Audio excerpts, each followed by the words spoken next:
On a une équipe qui est très internationale, on a à peu près on est 60 personnes et on a 15 nationalités.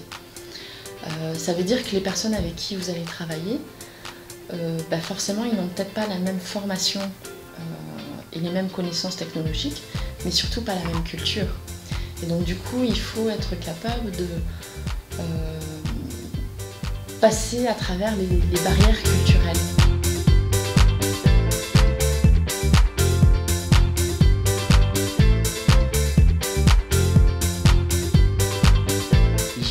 J'ai beaucoup voyagé dans ma vie, bon, principalement en Afrique, mais aujourd'hui j'essaie de toujours garder l'esprit ouvert en me disant qu'on peut toujours apprendre des gens qui sont différents, qui vivent des choses différentes, qui ont d'autres cultures.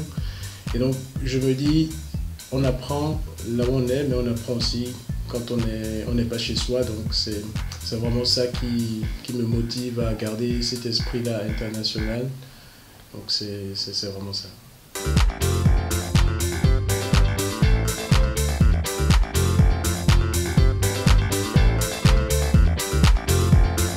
Parce que nous on recherche des profils, on va dire, pas seulement en France.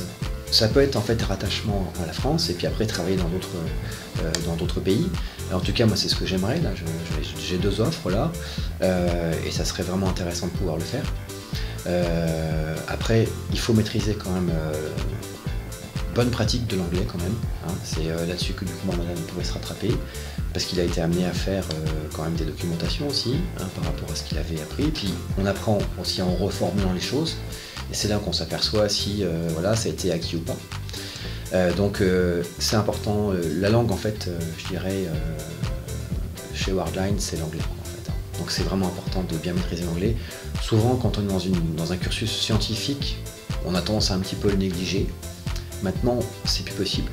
Maintenant, il faut vraiment se dire qu'on va être amené à travailler partout, que même en France où il y a un côté un peu franchouillard, et non, maintenant en fait c'est partout où on le voit, on a des citoyens du monde, quoi.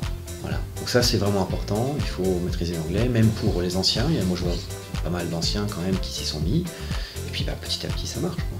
Après avec les mains on arrive à parler aussi.